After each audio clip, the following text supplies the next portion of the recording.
Baik. Assalamualaikum warahmatullahi wabarakatuh. Bismillahirrahmanirrahim. Alhamdulillah. Wassalatu wassalamu ala Rasulillah wa ala alihi wa sahbihi ajma'in.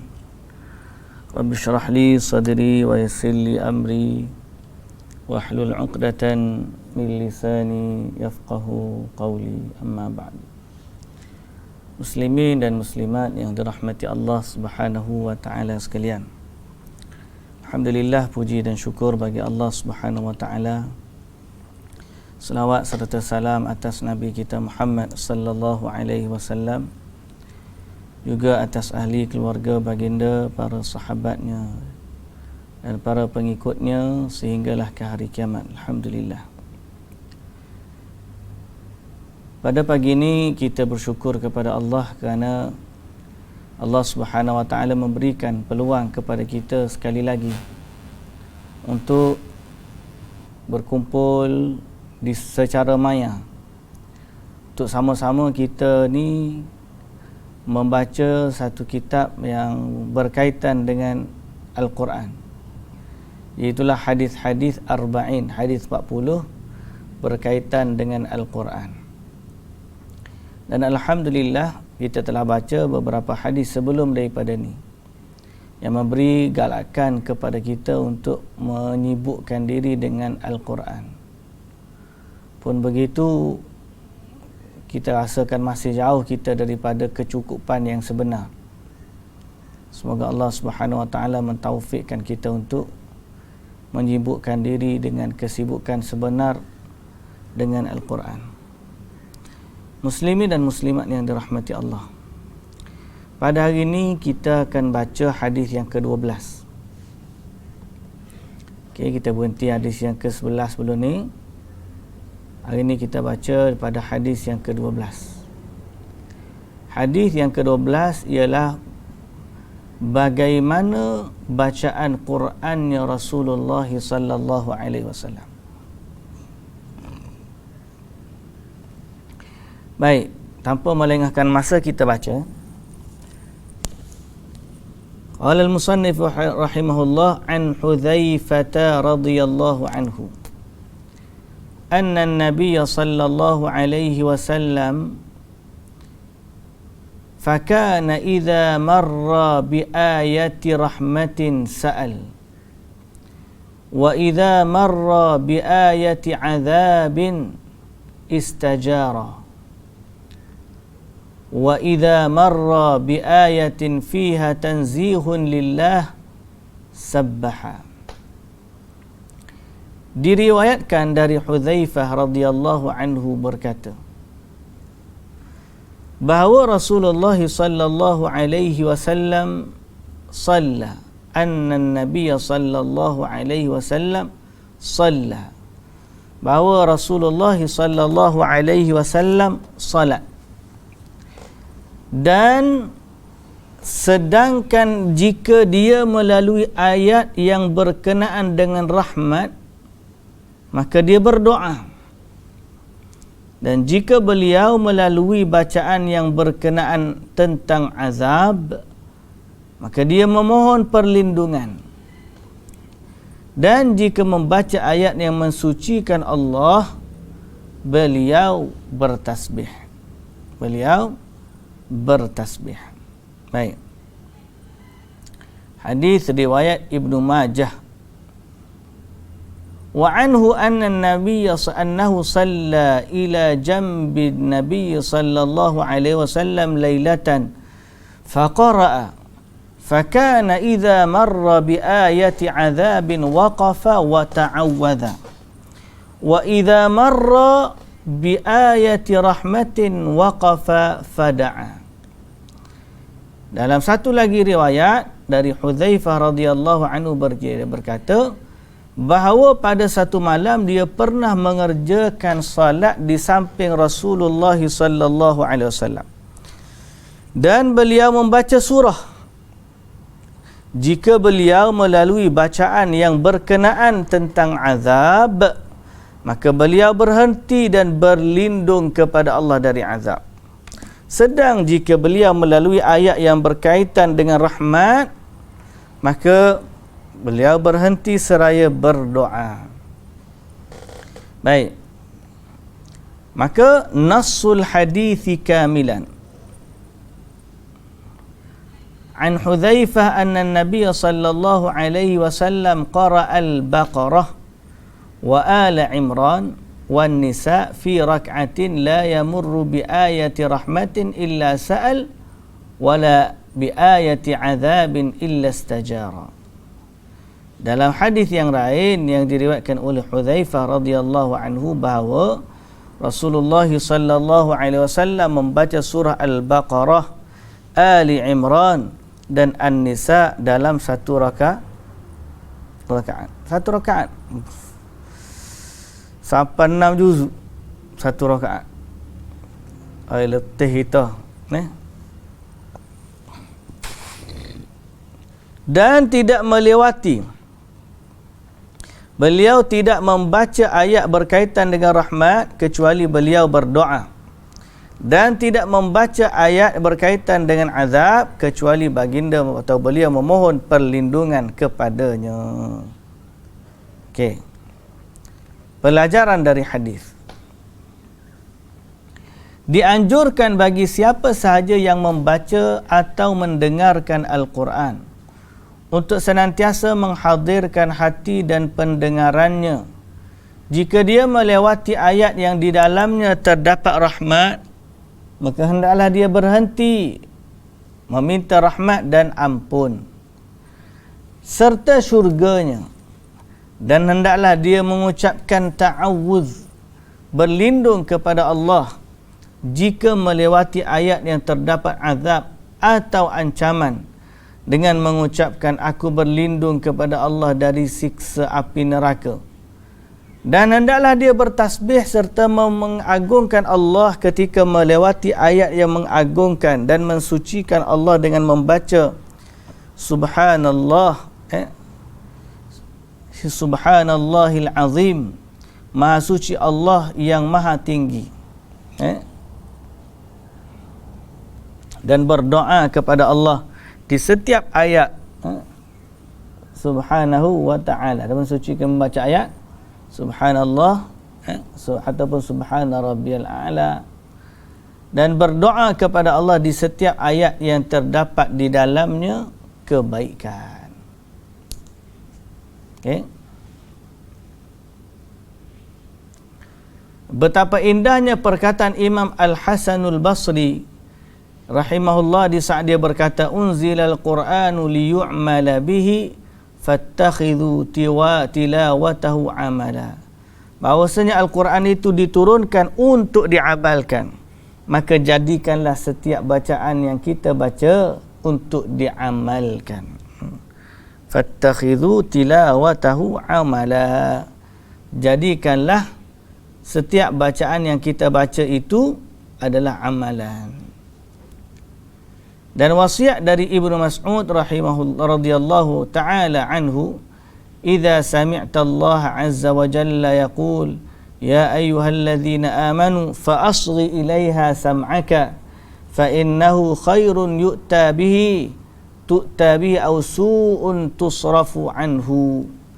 Wasiat dari Abdullah bin Mas'ud radhiyallahu anhu, dia berkata, jika engkau mendengar firman Allah, ya ayyuhalladzina amanu, wahai orang-orang yang beriman, maka dengarlah dengan baik, kerana akan datang ayat kebaikan yang engkau diperintahkan untuk melaksanakannya, atau keburukan yang engkau dilarang darinya.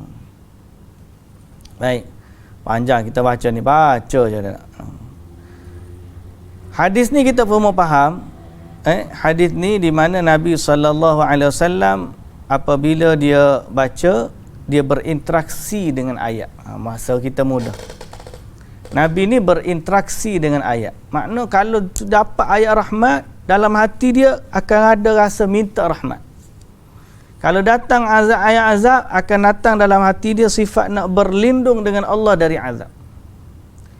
Dan akan datang tentang kepujian Allah yang tinggi, dia akan puji Allah Subhanahu wa ta'ala.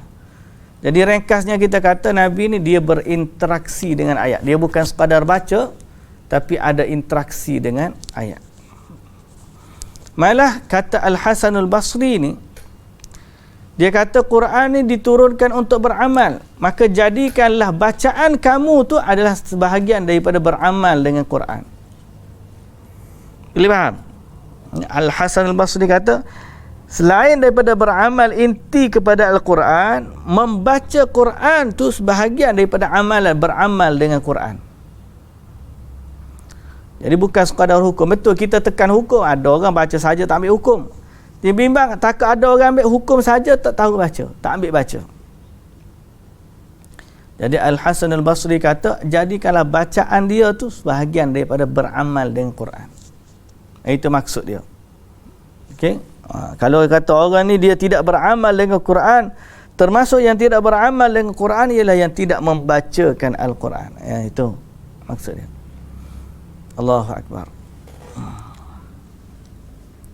Wasiat dari Ibnu Mas'ud radhiyallahu anhu, Ibnu Mas'ud kata, kalau kita dengar je dalam Quran ni Allah Taala panggil ya ayyuhallazina amanu, wahai orang-orang yang beriman. Kata Abdullah bin Mas'ud apa? Kamu kena serahkan pendengaranmu baik-baik. Maknanya dengarlah dengan baik-baik. Kerana bila Allah panggil ni, sama ada dia nak bagi kebaikan ataupun dia nak hilangkan dari kita keburukan.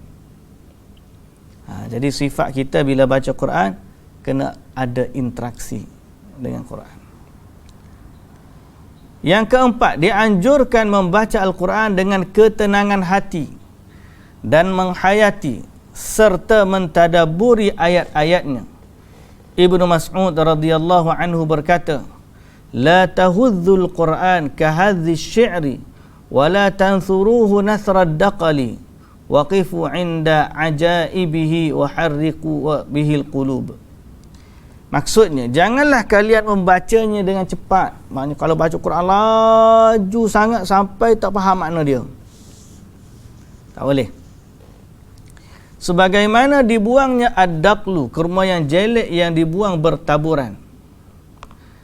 Dan janganlah menyenandungkannya seperti senandung syair. Dan berhentilah pada keajaiban-keajaibannya dan gerakkanlah hati. So ini teknik bila kita membaca Al-Quran. Jangan baca terlalu cepat sehingga seperti buang kurma yang buruk. Baca tu keluar macam bahasa kita peluru tabur lah.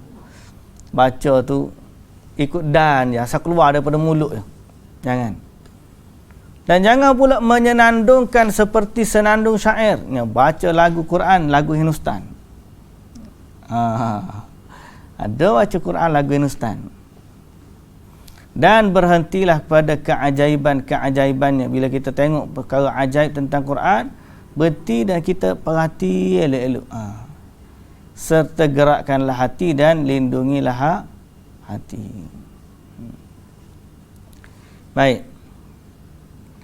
Jadi di sini kita dapat satu gambaran asas bagaimana Rasulullah sallallahu alaihi wasallam membaca Al-Quran.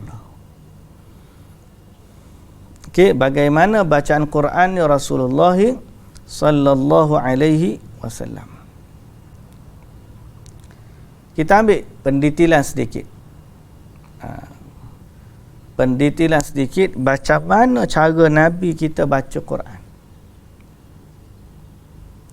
Ada seorang tanya Syekh Munajjid Salih Al-Munajjid, Muhammad bin Salih Al-Munajjid. Dia kata apa? Aku nak tahu, uridu an a'rifa sunnata Rasulillah sallallahu alaihi wasallam fi qiraatil Quran.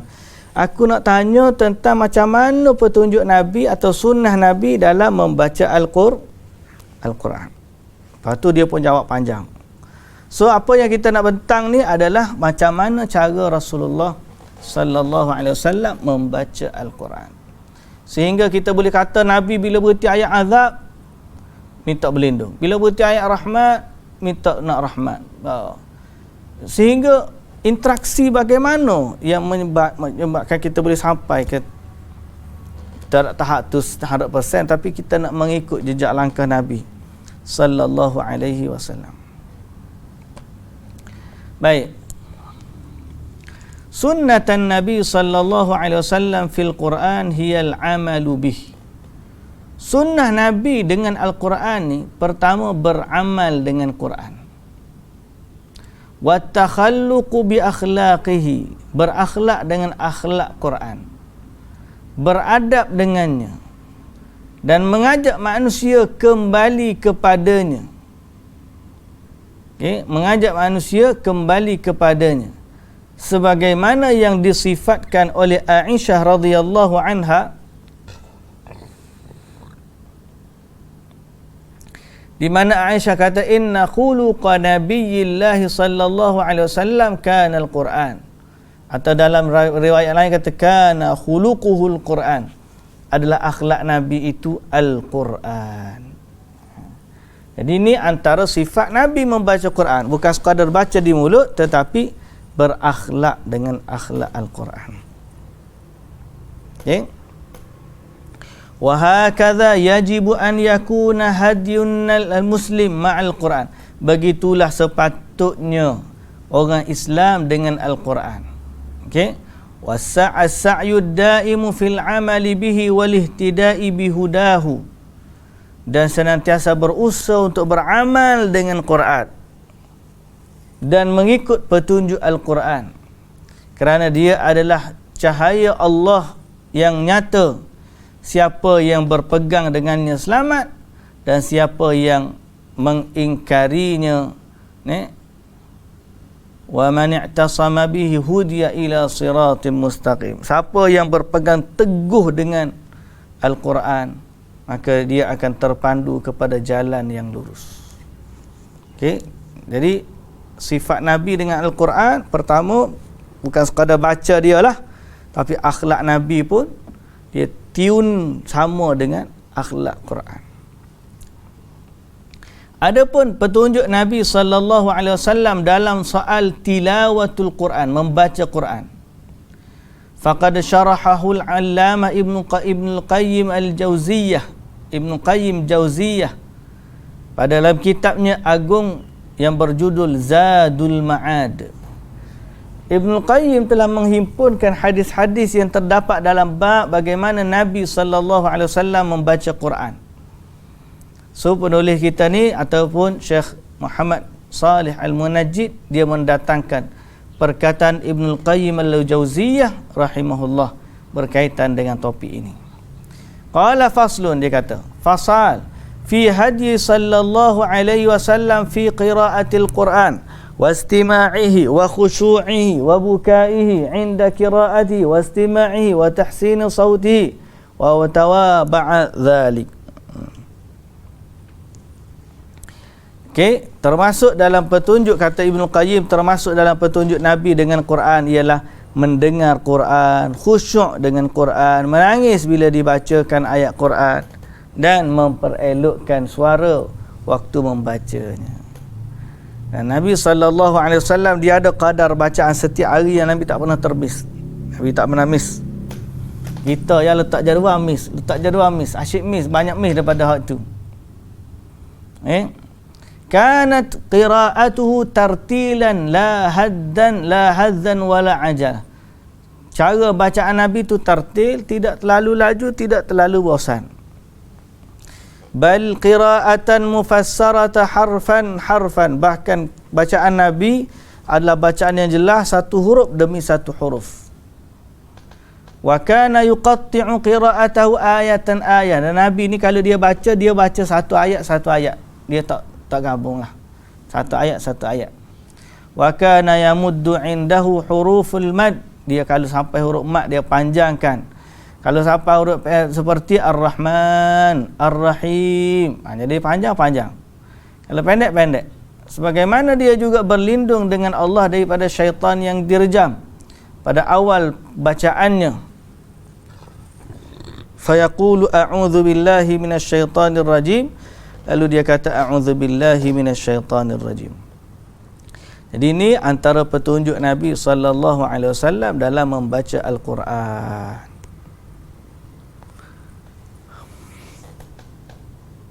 Woi, kuat ngatuk hari ni, kuat nguak hari ni.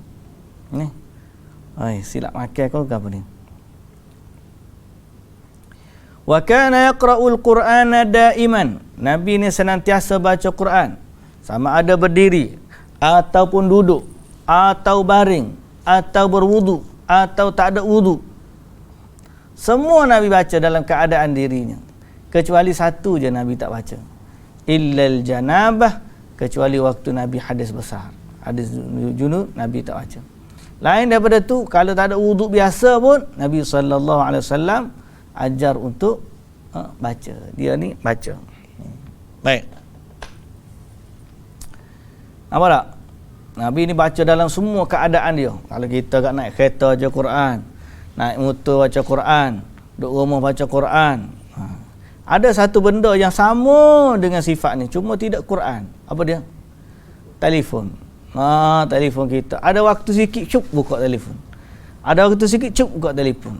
Kita lah tu. Dan payahnya nak lepas. Tengah-tengah kita lah ni pun orang jadi mudah telefon kita. Kejap-kejap telefon, kejap-kejap telefon. Telefon masalah pula macam-macam.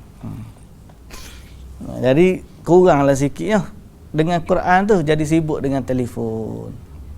Jadi kalau boleh kena jaga dalam bab Quran tu juga kena jaga biar sama seperti apa yang diajar oleh Nabi sallallahu alaihi wasallam ataupun kita bacalah dia.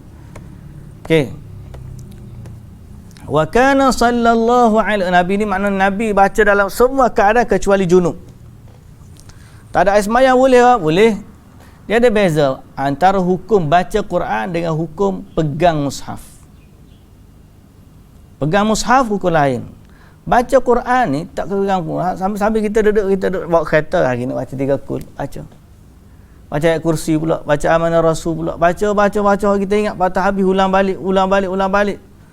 Pun sudah dikira membaca Al-Quran. Okey, jadi bacalah dalam semua keadaan kecuali janabah. Wa kana sallallahu alaihi wasallam yataghanna bihi. Nabi ni berlagu baca. Nabi ni berlagu baca. Sebab tu dia baca satu-satu tadi dalam hadis kita baca dia. Nabi ni baca satu-satu. Pasal apa? Bila satu-satu tu dia akan mudah untuk buat lagu. Okey. Kalau orang baca laju ni tak sempat nak laju. Orang pun tak berdengar, tak faham. So bila lagu tu Nabi ni dia melagukan Al-Quran. Wa yurajji'u sautahu bihi ahyanan kama rajja'a yaumal fathi fi qiraati inna fatahna laka fathan mubina. Dia melakukan tarji'. Tarji' ni bahasa kita mudah bunga suara lah. Di mana Abdullah ibn Mughaffal dia kata bila masalah tarji' dia kata Nabi sebut 3 kali. Maknanya ataupun disebut dia ni menunjukkan bahawa adanya lagu. Jadi Nabi SAW dia melagukan Quran. Cuma bab lagu Quran ni jangan sampai takalluf. Apa maksud takalluf? Melampau memberatkan sehingga orang Arab pun tak baca lagu tu. Kita baca lebih daripada dia. Hebat gitu. Tidak hebat tu kita lari daripada petunjuk Nabi sallallahu alaihi wasallam. Malah Nabi kata man ama azinallahu li syai'in ka idnihi li nabiyyin hasanis sauti yataghanna bil Quran. Ini tarji' Nabi ni sebut 3 kali. Jadi Nabi tak laju. Kemudian Nabi SAW baca tu ada alunan suara. Ada alunan suara.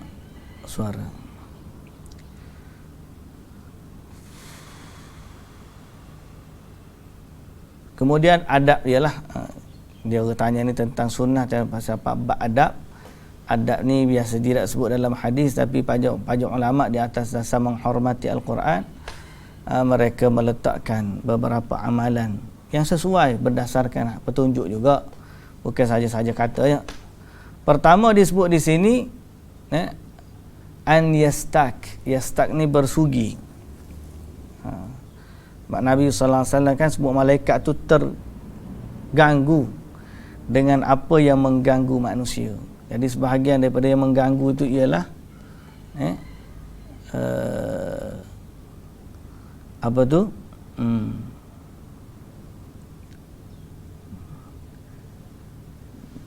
Dia takalluf tadi. Kita bab takalluf tadi kan. Baik. Jangan sampai takalluf. Nabi sallallahu alaihi wasallam dia sampai yastak bersugi, dan kerana dari sudut adabnya malaikat pun terganggu dengan sifat terganggunya manusia. Apa mana disebut di sini? Wa uhibbu liman arada, kata Imam Abu Bakar Al-Ajuri, kata di sini apa? Dan wa uhibbu liman arada qira'atal Quran, aku suka kalau orang nak baca Quran min lailin aw naharin, okey, wa an yatatahhara, sama ada dia baca Quran dia berwudu, wa an yastaq, dan bersugi. Wa dzalika ta'zimun lil Quran, yang demikian itu kerana mengagungkan Al-Quran. Li'annahu yatlu kalam ar-Rabbi azza wa jalla, kerana dia membacakan kalam Tuhan yang maha agung. Wa dzalika annal malaikata tadnu minhu 'inda tilawati, yang demikian itu kerana malaikat datang dekat kepadanya waktu dia baca Quran. Wa yadnu minhul malak, dan waktu tu malaikat memang dekat dengan dia. Sekiranya dia ni bersugi, wada'afahu ala fihi, fakullama qara'a ayatan akhadhaha al-malik bifihi, wa illam yakun tasawwaka taba'ada minhu. Sebab malaikat nak ambil daripada mulut seseorang bacaan dia tu, jadi adabnya baca, ambil sugi. Ambil sugi. Kalau dia tak sugi, bimbang malaikat menjauhkan diri daripadanya, kerana malaikat juga terganggu dengan apa yang terganggunya manusia. Okey. Dan disunatkan juga, digalakkan juga untuk membanyakkan bacaan Quran dari mushaf. Tengok mushaf. Wala yanbaghi lahu an yahmilal mushaf illa wa huwa tahir. Tapi kena dengan syarat, biarlah pastikan keadaan dia bersuci waktu dia memegang mushaf. Okay? Itu antara adab dia lah, adab dia baca Quran. Sama ada dia, lepas tu kalau dia duduk menghadap kiblat, kalau dia dengar ayat-ayat sedih, sebagaimana kita sebut tadilah dalam hadis, dengar ayat sedih dia pun bersedih,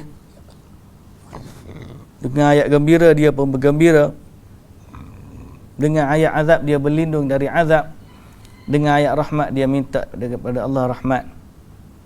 Itulah yang dimaksudkan dengan tadabbur dan bertafakur ketika membaca Al-Quran. Okey? Baik, panjang sikit. Akhirnya kita tahu sifat Nabi sallallahu alaihi wasallam secara umumnya, bagaimana keadaan Nabi kita Muhammad sallallahu alaihi wasallam membaca Al-Quran. Baik, muslimin dan muslimat yang dirahmati Allah Subhanahu wa taala sekalian. Kita pergi kepada hadis yang seterusnya. Hadis yang ke-13, batas waktu untuk mengkhatamkan Al-Quran. An Abdullah bin Amr radhiyallahu anhuma, anna an-nabiy sallallahu alaihi wasallam qala lahu, iqra'il Qur'ana fi syahr. Qala inni ajidu quwwah. Qala iqra' fi 20. Qala inni ajidu quwwah. Qala iqra' fi 15. Qala inni ajidu quwwah. Qala iqra' fi 10. Qala inni ajidu quwwah. Qala iqra' fi 7 wa la tazidanna ala dhalik. Diriwayatkan dari Abdullah bin Amr radhiyallahu anhuma bahawa Rasulullah sallallahu alaihi wasallam bersabda kepadanya, bacalah Al-Quran, yakni sehingga khatam dalam sebulan. Mana sebulan, kalau baca Quran sebulan, satu hari satu juzuk. Ini paling ringkas. Satu hari satu juzuk, cukup 30 hari khatam. Ini paling hak ringkas Nabi sebut. Kata Abdullah bin Amr, aku mampu lebih daripada tu.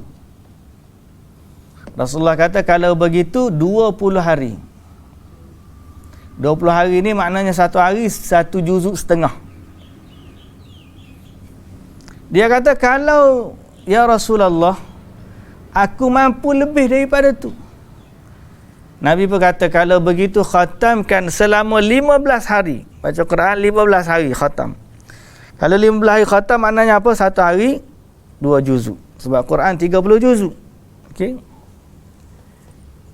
Dia kata Rasulullah aku mampu lebih daripada tu. Rasulullah kata kalau begitu kau khatamkan dalam 10 hari. 10 hari makna satu hari 3 juzuk. Satu hari 3 juzuk. Baca 3 juzuk 3 juzuk 3 juzuk 10 hari khatam. 3 juzuk 3 juzuk 3 juzuk 3 hari khatam. Kemudian dia kata Rasulullah aku mampu lebih daripada tu. 3 juzuk sehari ni lebih. Kata Nabi sallallahu alaihi wasallam kalau begitu khatamkan dalam 7 hari, jangan kurang dari itu. 7 hari kurang daripada itu. Mana kalau 7 bagi 30 30 bagi 7 apa? Dan sekitar 4 juzuk satu hari lah.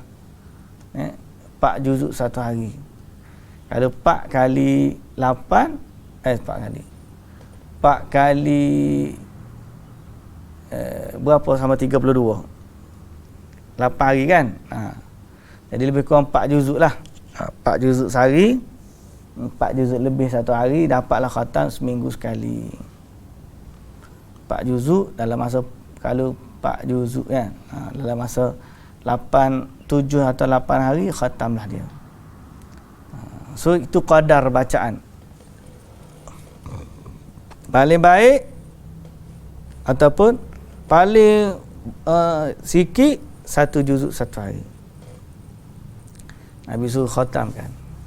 Satu hari makna 30 hari sebulan sekali khatam. Ataupun satu hari 1 juzuk setengah dalam masa berapa hari? 20 hari khatam.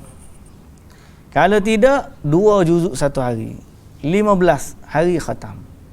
Ataupun 3 juzuk satu hari. 3 juzuk satu hari, 10 hari khatam. Tak boleh, paling rajin Nabi SAW suruh baca apa?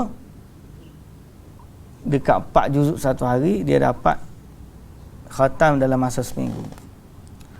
Okey, pelajaran dari hadis.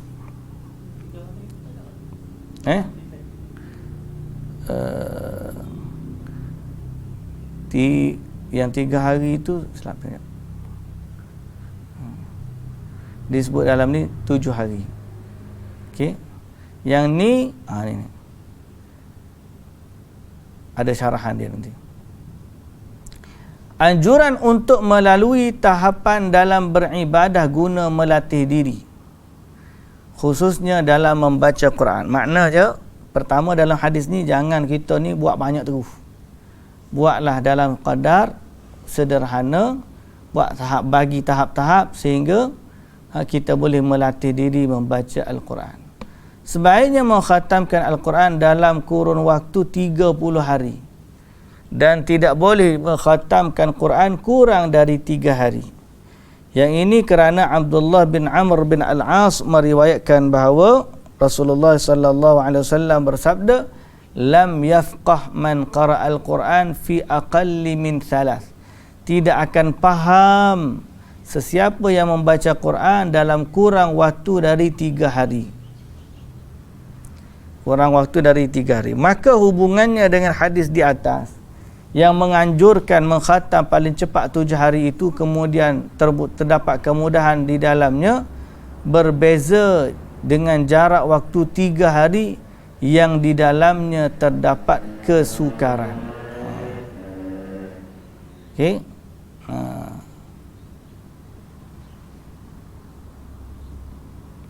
Berbeza dengan jarak waktu 3 hari yang di dalamnya terdapat kesukaran. Kalau maknanya kalau mampu 3 hari lah. Kalau rasa sukar, susah nak buat 3 hari, 7 hari. Okay. Tapi sebaiknya kita kata kalau orang hafiz gak, paling-paling 3 hari lah. Kalau dia paling-paling dia nak cepat. 7 hari tu baik kerana dia bersama dengan tadabbur.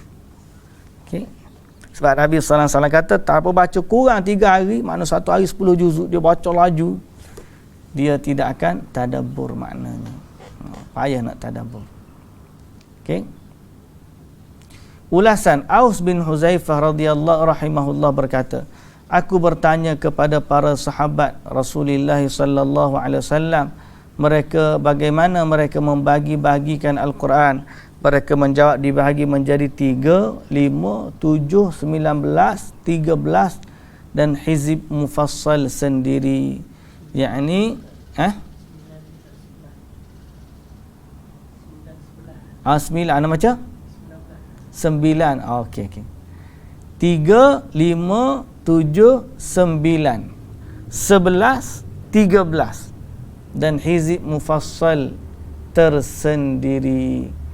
Surah-surah Al-Mufassal dimulai dari surah Qaf sehingga surah terakhir Al-Quran. Jadi maknanya dia bagilah hizib-hizib yang tertentu. Sama ada kita nak bagi 3 juzuk ke ataupun 5 juzuk ke. Macam kita dah sebut tadi, satu hari baca berapa. Okey. Sehingga surah terakhir Al-Quran. So kita bagi sikit-sikit, yang penting kita boleh khatam. Dan ini juga menunjukkan ada anjuran untuk khatam. Kita ni banyak tak khatam, baca surah yang sama. Sampai bulan Ramadan pun tak khatam juga. Jadi sebaiknya kita bagi hizib-hizib tertentu, baca dengan kadar hizib tersebut dalam satu hari, insya-Allah kita boleh khatam. Tapi kena disiplin lah. Tuan-tuan yang dirahmati Allah, nak baca Quran ni memang kena disiplin. Istiqamah dan disiplin lah. Sebab kita baru nak baca, cabaran lah ni macam-macam. Baru je nak baca, ada telefon masuk. Baru je nak baca, ada orang tu panggil. Baru ada je. Okay? Kemudian letaklah kadar bacaan yang kita tidak menjemukan kita. Mana kalau hari ni kita rajin, tiba kita bantai 10 juzuk seruh, level hafiz besar. Hari kedua letih dah kita, apa kata baca terus. Sebab kita baca hari ni 2 juzuk atau 3 juzuk, esok lagi 3 juzuk, dapat 10 hari khatam. Okey. Terutamanya orang yang hafal Quran lah. Kena jaga Quran dia ni. Orang tak hafal Quran pun kena baca juga, jangan dia ni tak ada hizib langsung dengan Quran. Biar dia ada hizib dengan Quran, maknanya ada bahagian bacaan dia sehari-hari. Muslimin dan muslimat yang dirahmati Allah Subhanahu wa taala. Anjuran bersujud ketika membaca ayat sajadah. Anjuran bersujud ketika membaca ayat sujud sajadah.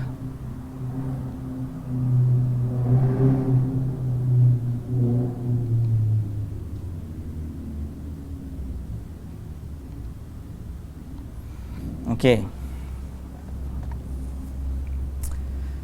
Dari Abi Hurairah, an Abi Hurairah radhiyallahu anhu qala Rasulullah sallallahu alaihi wasallam, idza qara'a ibnu adam as-sajdata fasajada i'tazala asy-syaitanu yabki yaqulu ya wailah.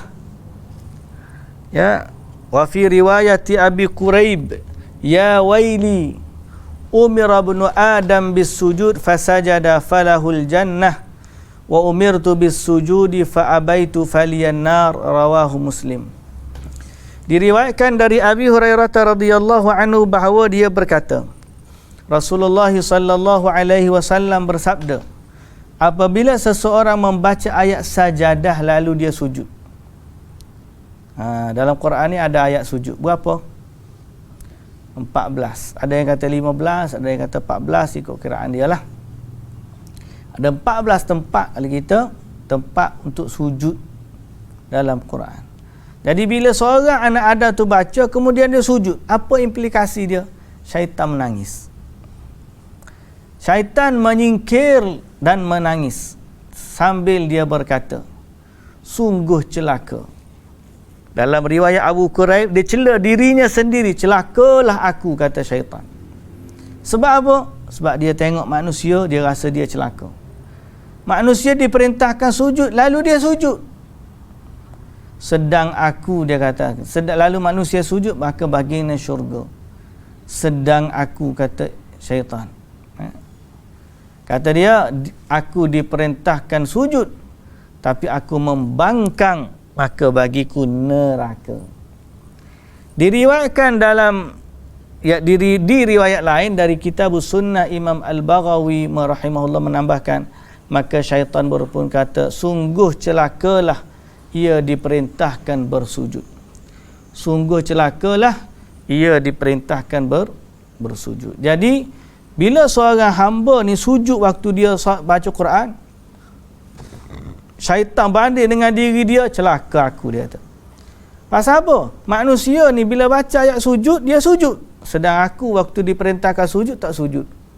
Oleh kerana itu, bila kita ni sampai kepada kita ayat sujud, kita nak jadi serupa siapa? Kalau tiba-tiba tak sujud, dengan sombonglah, tak nak sujud, tak payahlah sujud. Bukan sebab terhalang daripada sujud. Sampai ada waktu saya baca masalah sujud ni, kalau pun dia tak mampu nak sujud, berhenti dan tunjuk isyarat sujud. Sujud dengan isyarat lah maksudnya. Sujud dengan isyarat. Menunjukkan dia tunduk kepada Allah waktu tu. Supaya kita nak berbeza dengan syaitan. Syaitan dia kata dia ni waktu suruh sujud tak sujud. Jadi manusia ni pula waktu dia sujud. Jadi celakalah dia. Syaitan kata, manusia dia dapat syurga, aku dapat neraka. Okey. Catatan. Sujud tilawah disunnahkan tidak hanya ketika membaca surah As-Sajdah saja, kan, tetapi pada setiap ayat sajdah dalam Al-Quran yang berjumlah 15 tempat. Okay? Memang ada kata 15, ada kata 14. Baik. Jadi sunat, sujud tilawah ni sunat. Macam mana sunat tu? Tengah-tengah kita baca, tapak tanda sujud tu, sujudlah. Orang kita dia tak kenal tempat sujud melainkan dalam surah Sajadah. Tu pun baca seminggu sekali. Ayat lain dia tak tahu pun kena sujud. Apa hukum sujud? Ya, sunat. Pelajaran dari hadis, disunnahkan bagi siapa saja yang membaca ayat sajadah yang terdapat dalam Quran yang terkenal ada 14 ayat, hendaklah dia bersujud satu kali, baik dalam solat ataupun di luar solat. Tengah-tengah baca tu, baca ayat dalam solat, sujud. Di luar solat, sujud. Okay, hendaklah dia bertakbir, kemudian sujud seperti sujud di dalam salat dan membaca subhana rabbiyal a'la. Dan dia juga baca Allahumma laka sajadtu wa bika amantu wa laka aslamtu sajada wajhiya lilladhi khalaqahu wa sawwarahu fa ahsana suwarahu wa syaqqa sam'ahu wa basarahu fatabarakallahu ahsanul khaliqin. Okey, ini sebagaimana yang diriwayatkan dalam Sunan At-Tirmidzi pun ada doa ni. Jadi maksud dia tu, kena tengoklah maksud dia tu. Apa maksud dia? Ya Allah, hanya kepadamu aku sujud, hanya kepadamu aku beriman, dan hanya kepadamu aku berserah diri. Engkau adalah Tuhanku, telah sujud wajahku pada zat yang telah menciptakannya dan membentuknya. Lalu dia baguskan rupanya dan dia membelah pendengaran dan penglihatannya. Maha suci Allah sebaik-baik pencipta. Okey. Maha suci Allah sebaik-baik pencipta. Dan dia doa, ya Allah, tetapkanlah pahala untukku di sisimu dengan bacaan ini dan gugurkanlah dosa-dosaku. jadikanlah dia sebagai tabunganku dan terimalah dia sebagaimana engkau menerima dari hamba-Mu Daud. Kemudian dia bangun tanpa takbir dan salam jika itu dilakukan di luar salat. Okay, jadi kita bab hukum sujud tilawah nanti kita sebut pada. Tidak disyaratkan di sujud tilawah seperti syarat-syarat dalam solat seperti bersuci, menghadap kiblat dan menutup aurat. Okey, yang ni pun sebenarnya ada khilaf di kalangan ulama. Tapi yang paling panggil kalau ihtiyat, kita jadikanlah dia dalam bab ni, kalau kita menghadap kiblat lagi baguslah. Okey. Dan sujud tilawah boleh dilakukan bila saja termasuk di waktu yang tidak dibolehkan solat. Baik, muslimin dan muslimat yang dirahmati Allah, tentang hukum sujud tilawah. Hukum sujud tilawah. Okey. Sujud tilawah ni hukum dia. Pertama sunatlah tadi. Kemudian dia ada pecahan dia. Apakah perlu bersuci? Ada wudu. Kalau tiba-tiba baca Quran tak ada wudu, macam mana? Okay. Ikhtalafa al-ulama fi ishtirati as-sahara fi sujud tilawah. Ulama khilaf. Perlu ada wudu tak waktu nak sujud tilawah? Pandangan pertama, kena. Okey. Kena ada wudu. Dan ni adalah mazhab empat mazhab. Hadza biittifaqil madhahibil fiqhiyah al-arba'ah. Hanafi, Maliki, Syafi'i, Hanabilah. Dia kata kena ada. Yang tak kena ada ialah sujud syukur. Adapun sujud tilawah, okey, kerana dia dilihat sebahagian daripada solat. Jadi dia ambil hukum seperti mana solat. Pandangan pertama ni lah. Okey. Pandangan okey. Al-qaulu tsani, pandangan yang kedua. Tidak syarat untuk bersuci. Tidak syarat untuk bersuci. Ini sebahagian pandangan salaf dan merupakan pilihan Al-Imam Al-Bukhari dan Ibnu Hazm serta Ibnu Taimiyah, Imam As-San'ani, Asy-Syaukani dan Ibnu Baz bin Baz. Bukan calang-calang jugalah. Pandangan yang kedua, kena ada wudu untuk sujud tilawah walaupun di luar. Tak perlu ada wudu bila dia salat di luar, bila dia sujud di luar daripada salat. Dan ini pandangan Imam Al-Bukhari, pandangan Imam Bukhari. So kalau kita tak ada wudu, masih lagi boleh sujud tilawah. Tengah-tengah baca Quran, kita tak ada wudu tapi tengah-tengah baca Quran, dapat turun pada ayat sujud. Allah wasjud waqtarib. Siapa wasjud waqtarib, sujud. Kita pun sujud padahal tak ada wudu. Boleh ke tak boleh? Pandangan yang kedua ni kata boleh, syarat. Boleh. Dia bukan termasuk syarat sahnya sujud tilawah kena ada wudu. Okey, ini pandangan Imam Bukhari dan ulama kontemporari lah.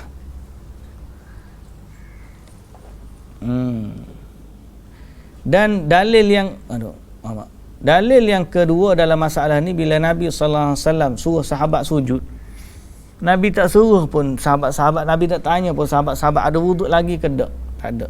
Jadi terus sujud. Itu menunjukkan bahawa perintah sujud ni tidak, sujud tilawah ni tengah di luar solat lah. Dalam solat confirm kita kena ada wuduk kan. Di luar solat maka tidak perlu ada wuduk. Tapi kalau kita nak jalan ihtiyat, ambil wuduk juga, baca di luar wuduk sebab dia baca di luar wuduk pula dah. Baca di luar solat kerana dia termasuk dari adab untuk baca Quran lah. Okey. Dan yang dalil yang ketiga, kerana bacaan Quran dan sujud di dalamnya, okey, ada pahala yang digalakkan, ma'jurun fa'iluha, dan diberi pahala siapa yang melakukannya. Jadi walaupun tak ada wudu masih lagi boleh dikira. Okey, masih lagi boleh dikira. Dan dalil yang keempat, annau sahhad dalil anna ma lam yakun rak'atan taman aw rak'ataini fasa'idan falaysa salah. Telah sah dalil yang menunjukkan kalau rakaat itu tidak sempurna atau tidak ada 2 kali aw rak'ataini fasa'idan falaysa salah. Dia apa yang tidak ada rukuk yang sempurna atau 2 rukuk, 2 rakaat yang atau lebih, falaisa salatan, bukannya salat. Jadi kalau dia tak cukup rukun sebagai salat, kenapa nak kira hukum salat kan? Jadi dia dibenarkan untuk sujud tilawah walaupun tidak ada wudu. Dari sudut hukum. Tapi janganlah pula kita sengaja cari keadaan tak berwudu. Padahal kalau kita berwudu itu lebih afdal. Okey? Nanti kita bincang tak apa, tak ada wuduk. Jadi kita pun sebelum ni, selama ni dah ambil wuduk, jadi tak ambil wuduk. Tak boleh. Jadi kita tinggalkan yang utama, kita pergi kepada yang biasa. Hukum dia boleh, tapi kalau dia ambil wuduk untuk baca Quran, kemudian dia sujud tilawah dalam keadaan berwuduk, itu lebih baik. Kemudian perbahasan seterusnya. Waktu kita nak sujud tu kena sebut dah Allahu Akbar. Takbir. Okey. Al-far'u tsani fi takbir lil khafdi wal raf'i fi sujudi tilawah kharij as-salah. Dalam solat tak ada masalah. Okey. Dalam solat tak ada masalah. Kita takbir intiqalat dalam solat. Sebab kita nak berubah tu kita takbir. Sekarang ni di luar, tengah-tengah orang baca wahum la yastakbirun sampai surah As-Sajdah tu. Kita pun nak sujud, kena takbir Allahu Akbar. Kemudian baca, kemudian Allahu Akbar. Okey, kena buat lagu tu ke ataupun macam mana? Jawapan dia, khilaf di kalangan ulama. Okey, cuma 2 pandangan. Ittifaq mazhab 4 juga, dia takbir waktu turun dan takbir waktu naik. Okey, takbir waktu turun, begitu juga lah takbir waktu naik. Sebahagian ulama kata tak perlu waktu naik, waktu turun saja Allahu Akbar, kemudian waktu naik tak perlu sebut takbir. Okey, tapi jumhur ataupun mazhab 4 kata kena takbir. So ambil pandangan itulah, ambil takbir. Cuma Syekh bin Baz, Syekh Uthaymin, dia tak memandang takbir.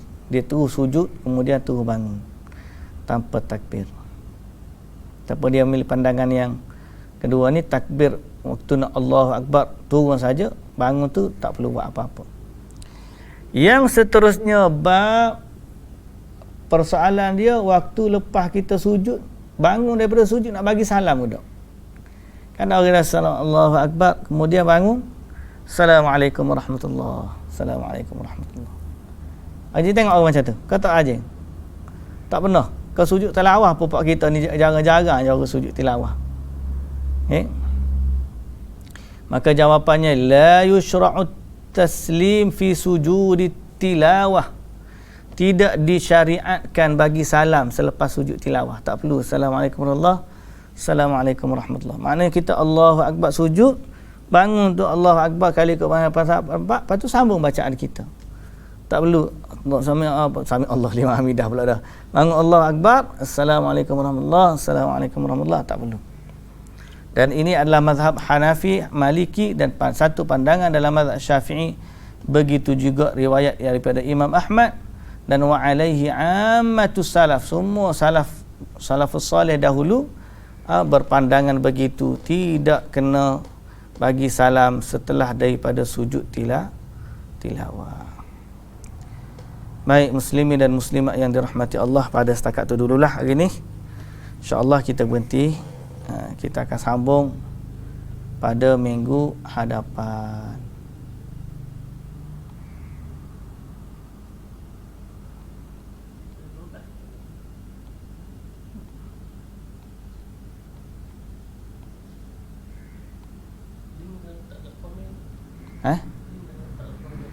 Link tak kat komen lah. Oh tak apa. Patut Elan tak di awak ni. Season apa ni? Season ke bawah? Okey. Jadi insya-Allah kita berhenti setakat tu. Siapa yang nak dapatkan buku, dia boleh download dekat link tu. Buku ni saya pun dapat secara online je daripada open source. Tak pasti dia daripada pencetak ataupun ada orang scan buku ni. Tapi mudah-mudahan kita guna ni untuk bacaan, bukan untuk jual, untuk nego. So saya tu yang berani guna tu. Wallahu taala alam. Ada orang tanya, ustaz dah dapat tak keizinan dia ni PDF? Bukan saya yang buat PDF ni, saya pun dapat daripada internet jugalah ni. Wallahu taala alam. Saya dah email pada penerbit dia untuk minta izin guna. Cuma tak tahu dia tak check lagi email dia, balas dah lagi. Wallahu taala alam. Subhanakallahumma bihamdika asyhadu an la ilaha illa anta astaghfiruka wa atubu ilaik. Assalamualaikum warahmatullahi wabarakatuh.